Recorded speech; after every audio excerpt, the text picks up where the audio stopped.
A young man named Al-Afdal stood on a low ridge above the springs of Cresson, shading his eyes with one hand, and he could not stop laughing. Below him, on the open grass, 140 men in white surcoats were forming a line. 140 men against 7,000. He turned to the officer beside him and asked more than once if this was some kind of trick, a feint, a trap hidden behind the hill. Because no sane commander sends 140 knights against 7,000 riders in open country. Not unless there was something behind them. Reinforcements, a second force waiting in the trees. There was nothing behind them. The man leading that line was named Girard de Riedfort, Grand Master of the Knights Templar, and he was already spurring his horse forward before the last of his men had even finished forming up. Somewhere behind him, a Hospitaller knight named Roger de Moulins was shouting something, a warning, an objection. Records don't agree on the exact words, but the moment had already passed. The line was moving. Hooves on dry grass, dust rising in a thin gold sheet under the morning sun. Al-Afdal stopped laughing about 90 seconds later. Because what happened next is the part almost nobody expects. To understand why 140 men rode into 7,000, you have to go back a few weeks, into a room full of angry voices, inside a kingdom that was already coming apart at the seams, a kingdom that would, within 2 months, lose almost everything it had built in the Holy Land over 88 years, in a single afternoon, on a hill with 2 rocky points that the local people called the Horns. But before you understand that collapse, you need to understand the man who caused it. And you need to understand what happens to human judgment when heat, thirst, pride, and faith are all pulling in different directions at once. This is that story. To understand 140 men choosing death over shame, you first have to understand what a Templar's ordinary day looked like. Because the disaster at Cresson, and the larger one that followed it, only makes sense once you understand exactly how much discipline these men had already surrendered before either battle began. A Templar knight in the Holy Land did not live like the wandering, sword-swinging figure of later legend. He lived inside a schedule so rigid it barely left room for private thought. The rule of the temple, the written code every brother swore to obey the day he took his vows, governed almost every hour of his life. Whether he was garrisoned in the desert outpost at Gaza, the seaside keep at Jaffa, the mountain stronghold slowly rising above the Galilee at Safed, or later, behind the great triple walls the order would eventually raise on a narrow spit of rock and sand at Atlit, on the coast south of Haifa.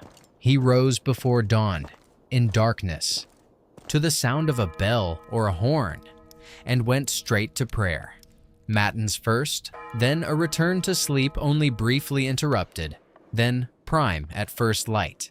He ate at long communal tables in silence, while a brother read aloud from scripture, and he was forbidden from speaking during the meal unless it was to quietly ask for bread or water to be passed. He owned nothing of his own, not his sword, not his horse, not the mantle on his back. All of it belonged to the order, issued to him, inventoried, and taken back the moment he died or was expelled. Each knight brother was entitled, under the rule, to a specific allotment of horses and a personal squire, typically 3 mounts for a knight of standing, more for senior officers, since the correct animal for the first heavy charge was never the same one you wanted carrying you on a 2-day patrol through the hills above Nazareth or Safed. Weapons and armor were inspected regularly, and any brother whose kit fell into poor condition through neglect could expect real punishment. Sometimes the loss of his habit for a period, sometimes worse. Training was constant and unglamorous. Hours spent on horseback in full mail under the same sun that would later help destroy an army at Hattin, simply so the body would already know by instinct what to do with a lance in the last 3 seconds before impact. He slept, most nights, in a shirt and hose, ready to be armed and mounted within minutes if the alarm bell rang.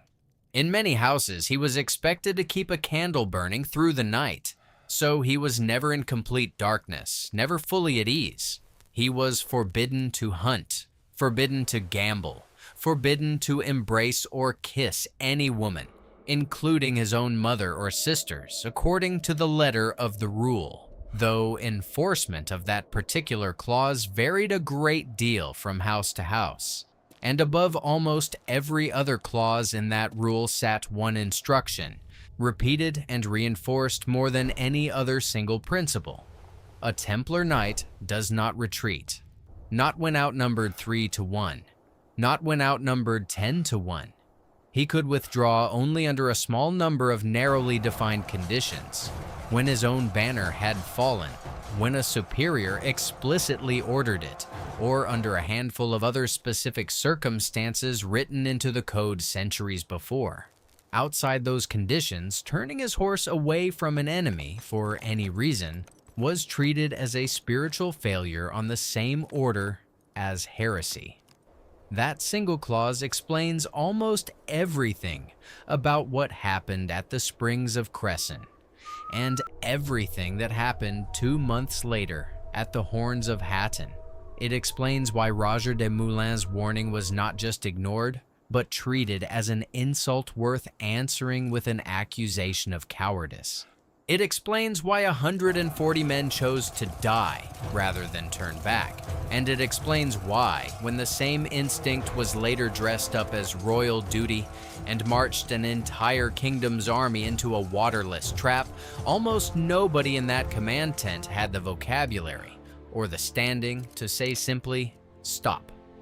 The kingdom of Jerusalem in the year 1187 was not the kingdom people imagine when they picture crusaders. It was smaller than most European duchies. Its army, on its very best day, numbered perhaps 20,000 men, and that number is generous. Chroniclers of the period rarely agree, and modern historians treat any precise figure from these campaigns with real caution. What is certain is that the kingdom was surrounded on almost every side by a single, unified, and increasingly confident enemy.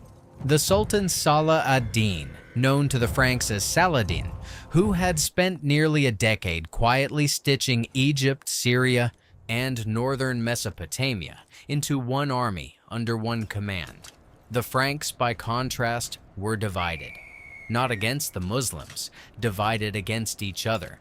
On one side stood Raymond, Count of Tripoli, a man who had spent years as a prisoner of Muslim forces after being captured in battle, who spoke Arabic, who had negotiated a private truce with Saladin to protect his own lands, and who understood, better than almost any other Frankish lord, exactly how dangerous the Sultan had become.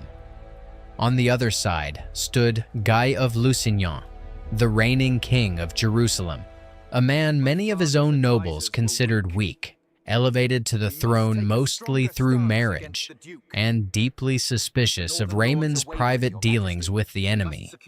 Between them stood a third man, and this is the man who matters most to our story, Gerard de Riedefort. Gerard had once wanted to marry a wealthy heiress in Tripoli. Raymond, then regent of the kingdom, had promised him the match, and then, when a richer offer came from a merchant of Pisa, quietly gave the girl to someone else instead. Gerard never forgot it. Chroniclers describe a man who nursed that grievance for years, who let it calcify into something closer to hatred, and who, by the time he became Grand Master of the Temple, had built his entire political instinct around one single principle. Whatever Raymond of Tripoli wants, oppose it. That is not a minor detail. That single grudge is about to help destroy a kingdom. In the spring of 1187, Saladin's son Al-Afdal requested safe passage through Raymond's territory in Galilee, part of the truce Raymond had negotiated, to carry out a large reconnaissance raid, nothing more. Raymond agreed, on the condition the raiders enter and leave within a single day. And he sent urgent warning to every town and village in the path of the raid to stay behind their walls until the danger passed. Word of an armed Muslim force moving through Christian territory reached the Templars and Hospitallers stationed nearby.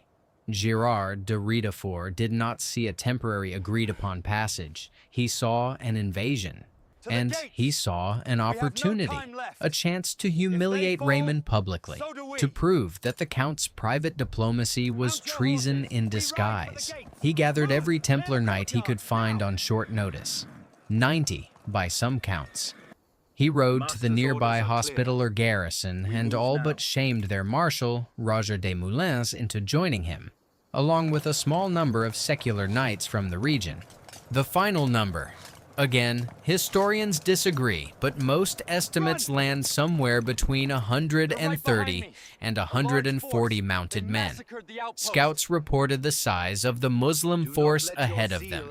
Roger de Moulins reportedly urged caution.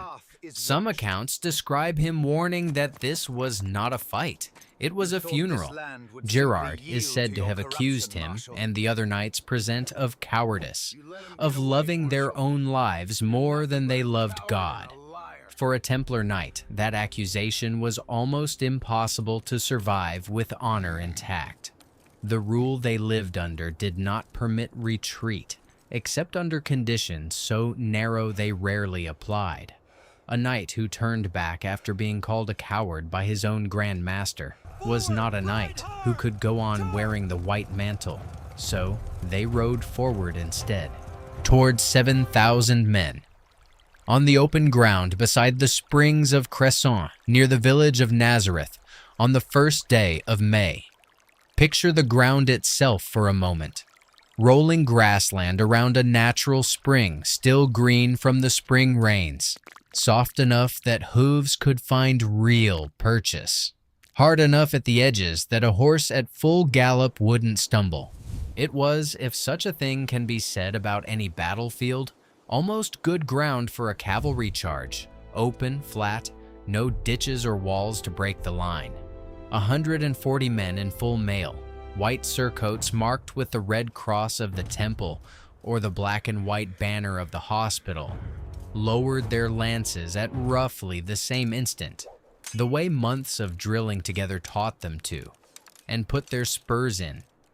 For a few seconds, before contact, there would have been almost no sound beyond hooves and breath and the creak of leather, the kind of silence that soldiers from every century since have described as the loudest part of any charge, because it is the last moment before everything happens at once.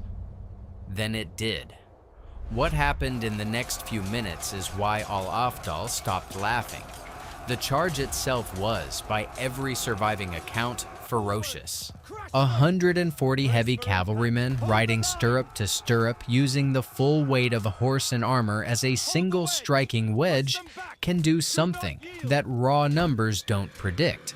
For a moment, they can punch straight through a much larger but more loosely organized force, and for a moment on that morning, they did exactly that. But a charge is not a battle. A charge ends. And when it ends, when the horses slow, when the wedge breaks apart into 140 individual men surrounded on every side by riders who still have room to maneuver, there is nothing left to protect them. Roger de Moulins was killed almost immediately, one of the very first to fall according to most surviving accounts.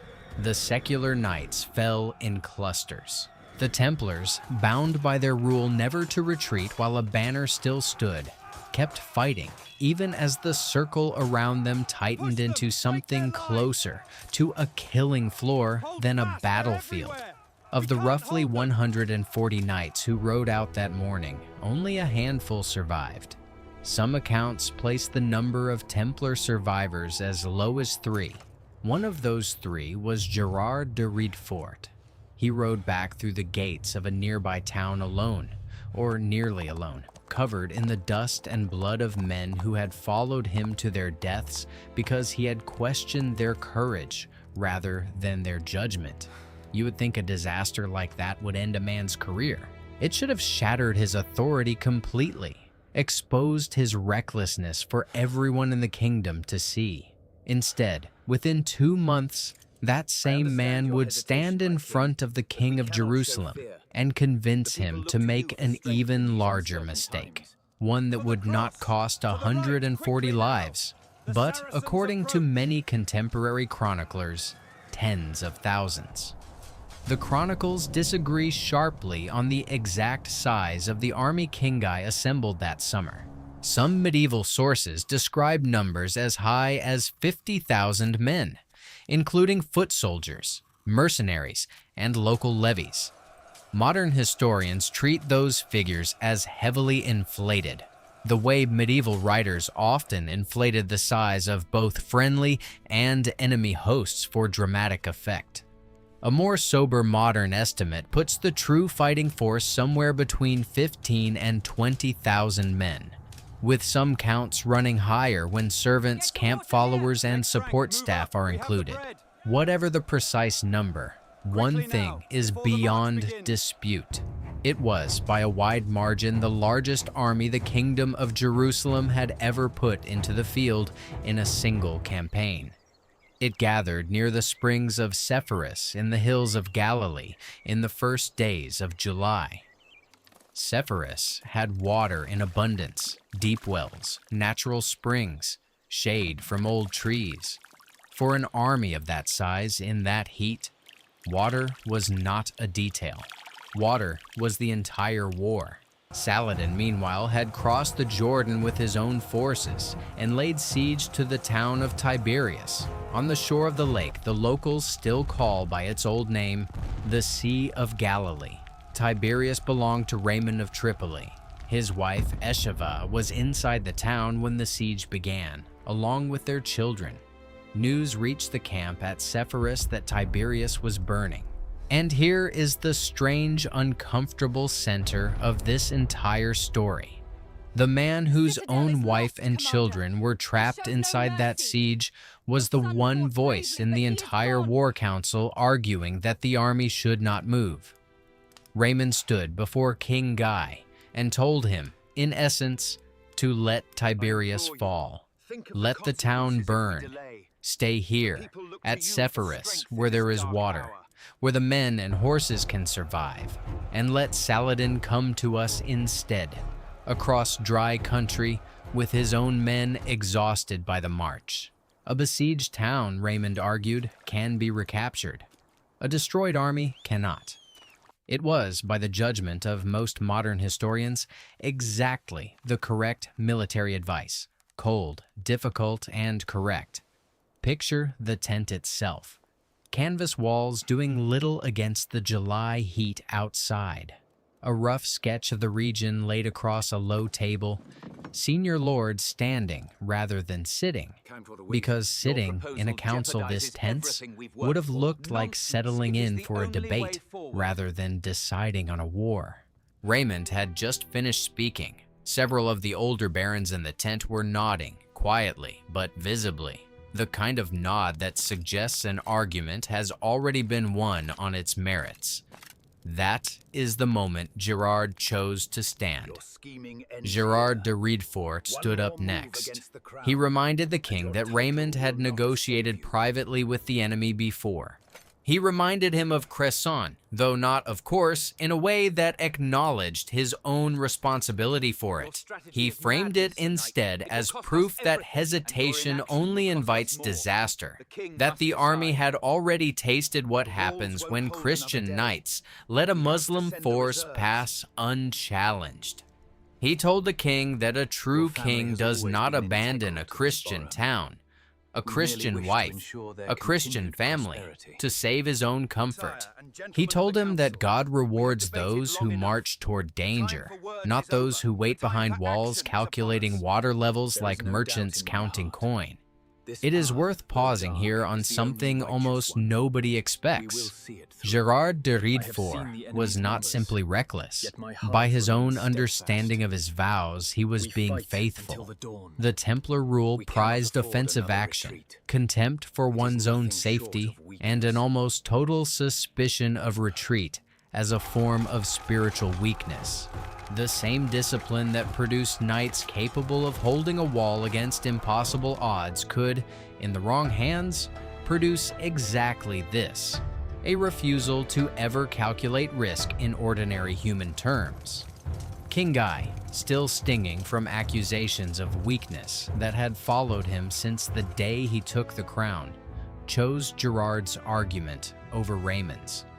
The army marched at dawn on the 3rd of July, away from the wells of Sepphoris out across a stretch of high, dry, rocky country toward Tiberias. A march of perhaps 20 miles under a Galilean July sun through terrain with almost no water sources along the route at all. Saladin knew this ground. He had chosen it as his battlefield months in advance, and every well between Sepphoris and Tiberias that his forces could reach, they had already fouled or blocked. By midday, men were pulling helmets off simply to breathe. Horses stumbled under the weight of their own armor, sides heaving, foam gathering at the corners of their mouths. Infantry, weighed down with shields and spears under a sun that turned every piece of metal into something closer to a brand than a weapon, began falling out of formation in small groups, then larger ones. The column had left before dawn already low on water, because the wells at Sepphoris, however deep, could not be carried in the men's stomachs indefinitely, and no water source of any real size lay along the road ahead. By the 3rd hour of the march, men were removing their mail coats simply to feel less weight against their skin, then putting them back on again the moment Saladin's skirmishers came within bow shot, only to strip down again the moment the arrows stopped, over and over, all day, under a sun that by midsummer in the Galilee can push past 40 degrees Celsius, even for men standing still in the shade. One chronicler describes a soldier so desperate for moisture that he opened a vein in his own arm and drank from it, a detail some modern historians treat with real skepticism, since medieval writers often reached for images like this to make a disaster feel total, rather than merely severe, but even discounted as exaggeration. The fact that later generations found the image believable tells you something about how thirsty this army actually was. Foot soldiers began to break away from the column entirely, not deserting toward home, but simply collapsing where they stood, or wandering toward any low ground that looked like it might hold moisture, only to find dust. And more dust.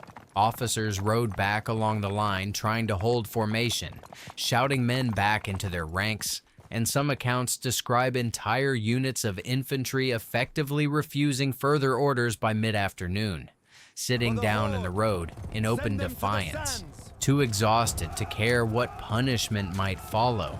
Saladin's light cavalry harassed the column the entire way, never engaging in a full battle, only riding close enough to loose arrows, then wheeling away before the heavier Frankish knights could close the distance. Every time the column tried to press forward with speed, the skirmishers bled a few more men from its edges. Every time it slowed to protect the wounded, the sun took a few more. By the time the exhausted army reached the high ground near a pair of extinct volcanic hills, the local name for them, Hatton, comes from the nearby village, but the Crusaders would remember them by their shape, 2 rocky points rising from the ridge like a pair of horns. It was already clear to several of the commanders present that they were not going to reach Tiberias or its lake or any open water before nightfall.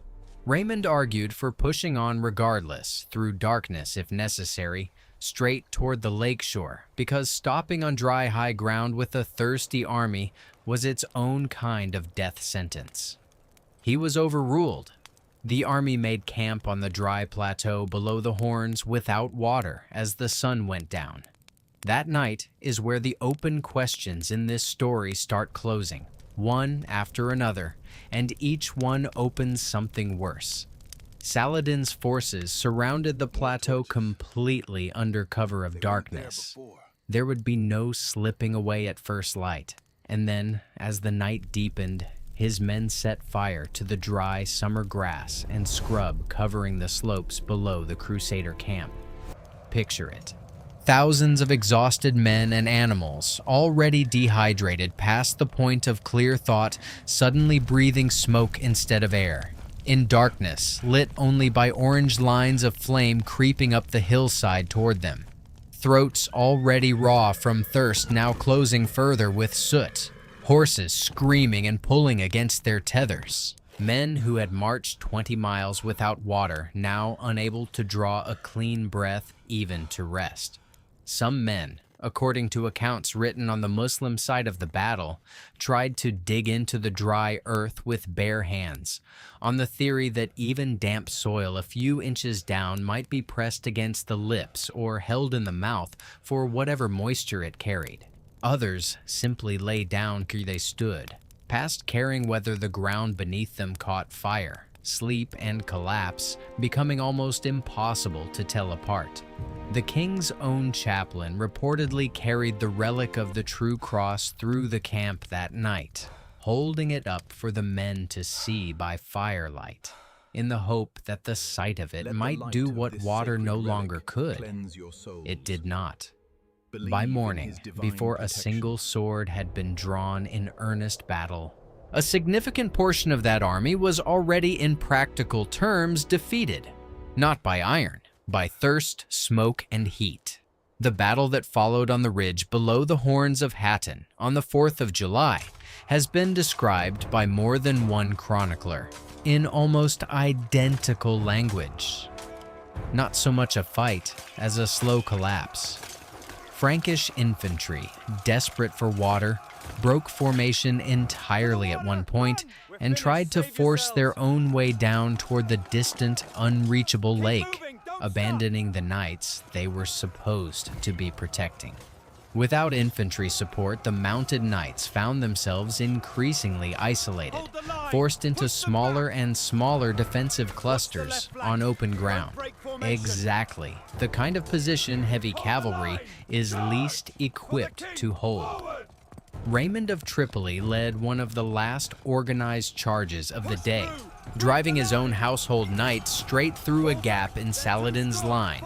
Some accounts suggest Saladin's commanders deliberately opened that gap rather than lose men holding it closed, letting Raymond's small force through and then sealing the line again behind him. Raymond escaped the field entirely. The man whose wife's siege had started this catastrophe would spend the rest of his life, by most accounts, tormented by the fact that he alone had gotten away. King Guy's remaining forces made their final stand on the higher of the two rocky points, around the king's own red command tent, alongside the most sacred object the kingdom possessed, a fragment of wood believed to be part of the true cross, carried into battle at the front of the army as it always had been, meant to guarantee victory through faith alone.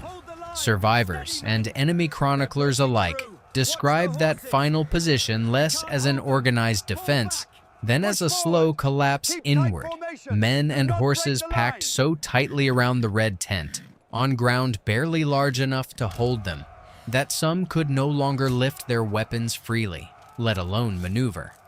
Arrows fell into that crowd from every side. Men who had marched 20 miles without a swallow of water were now expected to fight, in full armor, under a sun already past its worst point of the day. It did not guarantee anything. By early afternoon, the tent had fallen. The relic of the true cross was captured. King Guy of Lusignan himself was taken prisoner, along with most of the surviving nobility of the kingdom, and among them, once again, for the second time in 2 months, Gerard de Riedefort. What happened next tells you almost everything about how Saladin understood war, mercy, and message all at once. He had the king of Jerusalem and the most senior surviving nobles brought before him in his own tent. He offered the exhausted, dehydrated king a cup of iced water with his own hand, a gesture recorded across multiple sources as deliberate and symbolic, since in the customs of the time, offering food or drink to a captive implied a guarantee of his life. Guy drank, and then, still trembling, offered the cup to the man kneeling beside him, Reynaud of Châtillon, a lord infamous across the region for repeatedly raiding merchant caravans and pilgrim routes in direct violation of the very truces Saladin had negotiated, including, according to several accounts, an attack that endangered members of the Sultan's own family traveling on pilgrimage. Saladin stopped the cup before it reached Reynaud's lips. Water offered by the king's own hand did not extend to a man the Sultan considered an oath-breaker. Saladin then confronted Reynaud directly with his broken promises, and, according to the most widely repeated accounts, executed him personally in that tent with his own sword before the surviving lords of the kingdom. Every other captured knight in the tent was left uncertain for a long moment whose fate would follow next. Guy of Lusignan was spared, ransomed later, and eventually released. Girard de Riedefort was also spared, a fact that reads almost like a cruelty of its own given everything that had led to this point. He would later be ransomed as well, in exchange for the surrender of several fortified towns. The ordinary captured knights of the military orders, the rank-and-file Templars and Hospitallers who had survived the battle itself only to be taken prisoner, received no such mercy. Saladin considered these two orders, alone among all his enemies, too dangerous and too fanatically committed ever to be ransomed, released, or allowed to fight again. According to multiple contemporary accounts, he ordered them separated from the other prisoners and executed in the days that followed, while sparing the ordinary secular knights and common soldiers for ransom or slavery instead. The two men most directly responsible, in the judgment of most modern historians, for the entire disaster, the man who insisted on charging 7,000 at Cresson, and the man who insisted on marching an army into a waterless furnace 2 months later, both walked away with their lives. The knights, who had simply followed orders, did not. Within a matter of weeks after Hattin, Saladin's forces moved from town to town across a kingdom that no longer had any field army left to defend it. Acre fell, Nazareth fell, Jaffa fell. City after city that had stood under Frankish rule for the better part of a century opened its gates or was taken by force because there was no longer any force capable of relieving a single one of them. In early October of that same year, Jerusalem itself surrendered to Saladin 88 years after the first Crusaders had taken the city by storm. The contrast with how the city had first fallen 88 years earlier is almost impossible to ignore. When the First Crusade took Jerusalem in 1099, chroniclers on both sides describe streets running with blood, a massacre of the city's Muslim and Jewish population that lasted for days. When Saladin took the city back in 1187, he allowed most of its Christian inhabitants to leave alive, for a ransom payment set deliberately low, and a significant portion of the population, including many too poor to pay even that, were still released without charge, according to several contemporary accounts at the urging of his own brother. It is the kind of detail that resists easy explanation of who these wars were really between, and what mercy meant to the people fighting them on either side of the walls. News of the disaster took months to cross the Mediterranean by ship, and when it finally reached Rome, tradition holds that Pope Urban III, already unwell, collapsed on hearing it and died within days. A detail some historians treat as more legend than fact, since the Pope's health had already been failing before any word from the East arrived, but the story spread widely enough at the time that it tells you something about how total the shock of Hatton felt across Christian Europe. His successor issued a call for a new crusade almost immediately, one that would eventually draw three of the most powerful rulers in Europe into the same campaign at the same time: Richard, King of England, soon to be called the Lionheart, Philip Augustus of France, and the aging German Emperor Frederick Barbarossa, who would drown crossing a river in Anatolia before he ever reached the Holy Land at all, his own army largely dissolving without him. It would take that combined weight of three kingdoms' years of fighting simply to recover a narrow strip of coastline, Acre, Jaffa, a scattering of towns, a fraction of what had existed before 140 men rode into 7,000 on a spring morning, beside a spring called Cresson. Historians still debate how much of this outcome was inevitable, whether the kingdom's internal divisions, its chronic manpower shortages, its dependence on unpredictable reinforcement from Europe, made a collapse of this scale unavoidable, sooner or later, regardless of who led the army that summer. Some argue Hatton only accelerated a decline that had already begun. Others argue that a more patient strategy, Raymond's strategy, staying near water, forcing Saladin to overextend, might have preserved the kingdom's field army long enough to change the outcome of that single campaigning season entirely, even if not the wider balance of power in the region. What is harder to argue against is the pattern itself, and it is worth sitting with for a moment.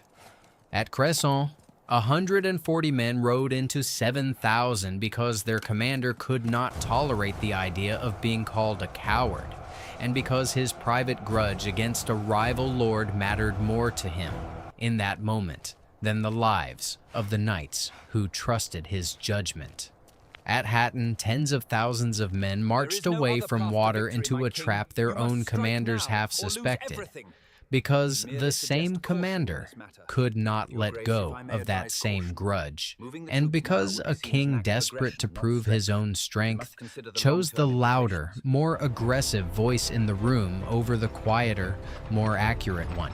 The military orders that survived Hatton did not simply rebuild what they had lost. They changed how they fought entirely. For decades before 1187, the Templars had trusted their identity as heavy cavalry, men bred and trained to win open battles through the shock of a single overwhelming charge. Exactly the instinct that had destroyed 140 of their brothers at Cresson and helped destroy an entire kingdom's field army 2 months later. After Hatton, what little remained of the order's leadership in the east began leaning instead on something less glamorous and far harder to break: stone. Safed, the mountain fortress above the Sea of Galilee that had been captured along with almost everywhere else in the summer of 1187, was eventually recovered and rebuilt decades later on a scale far beyond its original walls. Concentric rings of fortification, deep cisterns cut into the rock to guarantee water even under siege, granaries stocked to withstand a blockade lasting years rather than weeks. The lesson of Hatton, learned the hardest possible way, was carved directly into that stone. An army without water is already a defeated army, so build somewhere water cannot be taken away. Gaza and Jaffa, exposed border keeps on the coastal frontier, changed hands more than once in the decades that followed, fought over street by street during the campaigns of the Third Crusade, each siege adding its own layer of scorched stone and rebuilt gatehouse to walls that had already been rebuilt once before. Further north, near Tortosa on the coast, the order held one of the very few mainland fortresses that Muslim forces never managed to take by force in the century that followed. A squat, heavily reinforced keep facing the sea, garrisoned continuously even as, one by one, almost every other Crusader possession on the mainland fell. When the order finally evacuated its last mainland holdings in the early 14th century, more than 200 years after Hattin, Tortosa was among the very last stones they walked away from, and they left by ship at night because there was nowhere left on land to retreat to. And south of Haifa, on a narrow spit of rock jutting into the sea, the order built an entirely new fortress from nothing in the years after Hattin, a place local pilgrims came to call Atlit, or Chateau Pèlerin, the Pilgrim's Castle, protected by open water on 3 sides and a triple line of walls on the 4th, deliberately positioned so that even if every field army the order could raise was destroyed again in open country, the fortress itself and the harbor beneath it could not be starved into surrender the way Tiberias had been, or reached the way the plateau below the horns had been reached. None of that stone existed yet on the morning Al-Afdal stood laughing above the springs of Cresson. It would all be built later, one collapsed campaign at a time, each fortress a physical answer to a mistake that had already been paid for in blood. Al-Afdal laughed on that ridge above the springs of Cresson because, for a moment, the sight in front of him made no military sense at all. 140 men riding at 7,000 in open ground with no reserve, no support, no plan beyond the charge itself. He was not wrong that it made no sense. He was only wrong about what it would cost and when the true cost would come due. Because the same recklessness that looked like madness in May would be dressed up in July as faith, as loyalty, as courage, the same instinct, wearing a different justification, and it would walk, almost unopposed, straight into the middle of a kingdom's entire army. And it would not stop there. It walked all the way to Jerusalem. Somewhere in that gap between the laughter on the ridge and the silence in the king's tent 2 months later, an entire way of life in the Holy Land ended. And the men who caused it walked away to be ransomed, while the ones who only followed them did not walk away at all.